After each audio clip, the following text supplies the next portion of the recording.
First of all, Imam Sadiq, the grandson of the Holy Prophet, the great grandson, peace be upon him, said, when a human being stands for prayer, Allah the Most High, His blessings descend upon him from the sky. The angels circulate him around and around. One of them says, if this prayer offerer would have known the worth of his prayer, he would never have broken his concentration towards Allah subhanahu wa ta'ala throughout his prayer. The Holy Prophet, peace and blessing be upon him, and his family said, sometimes only half of the prayer gets accepted, while at other times maybe 1/3 or 1/4 or 1/5 or 1/10 of it will be accepted. Some of the prayers, like an old wrapped cloth, are pounded upon the offerer's head. As a matter of fact, only that portion of the prayer will be accepted from you in which you have paid wholehearted attention. If you die while you are learning or gaining knowledge, you die and you get the same level as the prophets. A man told Imam Ali, peace be upon him, I got 1 hour to live, what shall I do? Imam Ali, peace be upon him, said, gain knowledge. It also, you must brush the Holy Prophet said, you must brush your teeth at every wudu, for every single prayer that you perform after having brushed your teeth is better than 40 days of prayers performed without doing so. The Imam Sadiq, peace be upon him, said, you must brush your teeth. It removes whispering of the heart, like bad whispering. Brushing teeth has got lots of benefits. Imam, peace be upon him, said, went as far as to say that those who do not brush their teeth might as well be like cattle animals.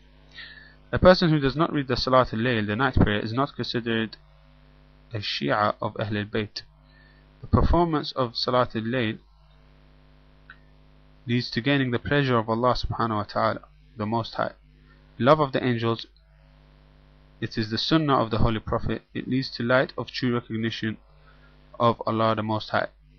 It's the foundation of belief, tranquility of the soul, destruction of Satan, a weapon against your enemies, acceptance of your supplications, acceptance of your actions, increase in your blessing, in your sustenance, intercession when the angel of death arrives, brightens the grave, protects the person while in the grave, eases the answer of the two angels of the grave.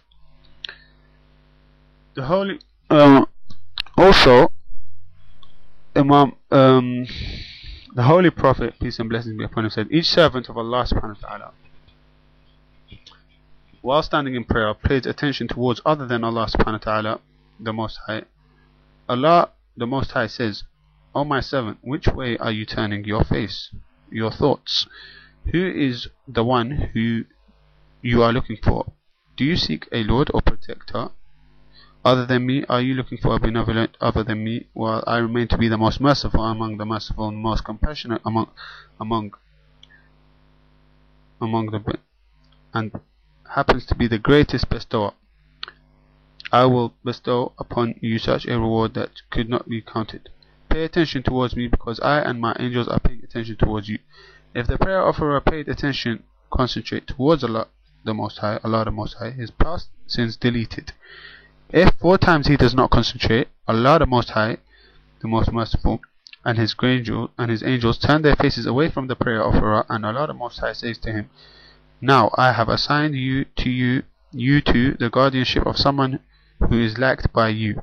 Basically, if you don't concentrate, you get bad luck, humiliated, put down in this life, and the next life is major bad luck and major humiliation, and much worse. The sin of every murder committed and of every act committed and of haram and injustice will be put charged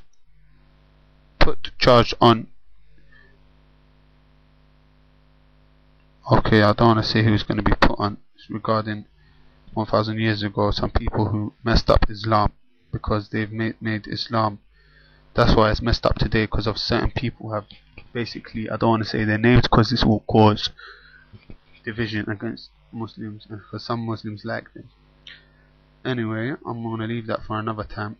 Imam Baqir, the grandson of the Holy Prophet, peace be upon him, says, actually they're saying that the Holy Prophet was murdered by poison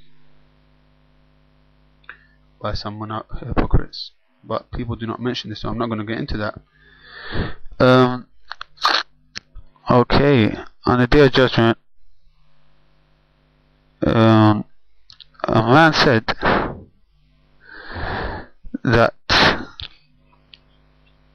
he was in heaven, Jannah, and the angels took him out of heaven and gave him whips. Imam Zain al-Abidin said this, yeah. Imam Zain al-Abidin is the great grandson of the Holy Prophet.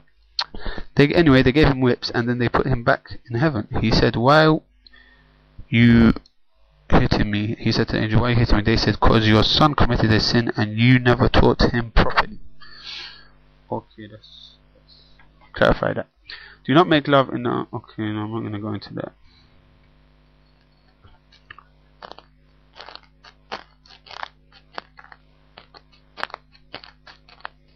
Okay.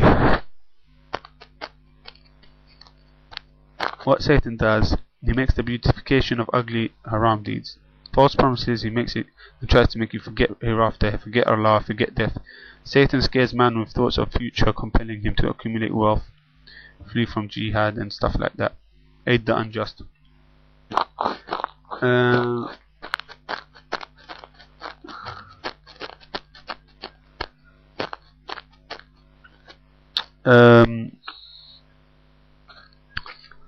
Also there's a lot of things which I can go into at the moment, but keep it short and simple.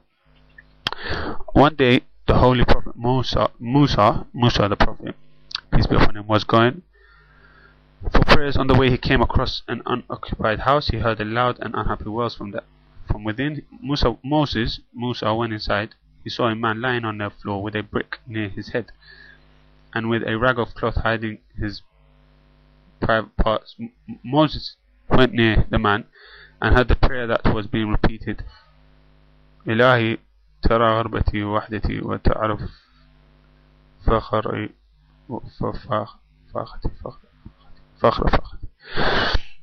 in Arabic. Basically he said, "Oh Allah, you are seeing my poverty, loneliness, you are also knowledgeable about my hunger and my weakness." Moses went away. When he was returned after his prayers, he was asked by Allah as to why the poor man's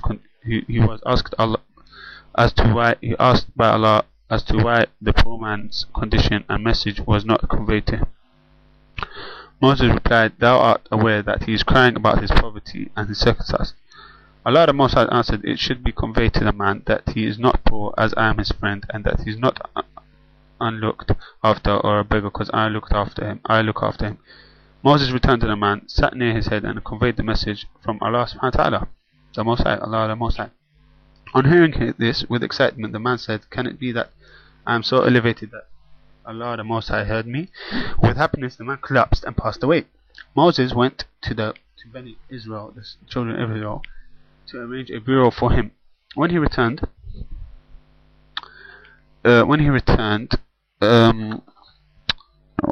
to make a burial for him, basically.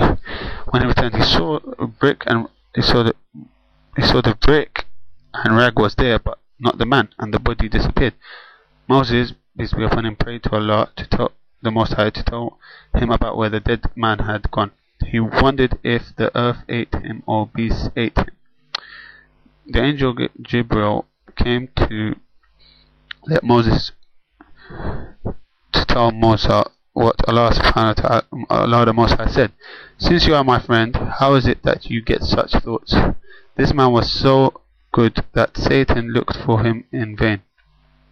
The angel of death went to capture his soul in vain. Thereafter the angel Munkar and Nakir, the ones that come in the grave to ask you questions, went to question him but could not find him. The keeper of heaven, Radwan, entered heaven to find him but could not find him. Another angel looked in hell and could not find him. Moses pleaded to where he was. He got the answer: في مقعد صدق عند مليك مقتدر.